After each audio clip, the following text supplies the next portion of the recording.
Hello mga ka-Automart! This is Michael again at welcome sa bagong episode ng ating 3 Picks of the Week.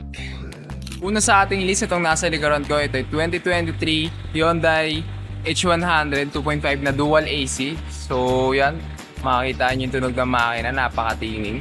Tsaka napakakinis niya. Tour ko kayo sa body niya. Tapos ito yung kanya likuran. Dito tayo ngayon sa harapan na upuan. So makikita nyo yung interior, yung kanyang upuan. Goods talaga. Walang mga dents. Tapos ito yung kanyang panel. Ayan. Tapos yung kung maririnig nyo yung kanyang radyo, napakaganda pa ng tunog. Saka malamig yung kanyang AC. Dual AC to, meron din sa likuran.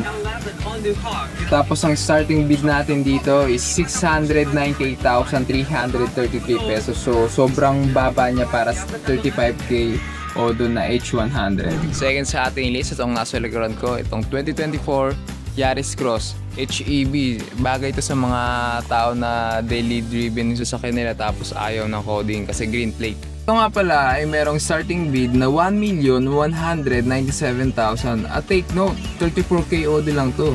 Kaya goods na goods tong unit na to. At huli sa ating list, itong nasa likuran ko, itong 2023 Nissan Navara 2.5 BL. Ito ay napakamura lang. Ang starting bid natin dito is 865,500.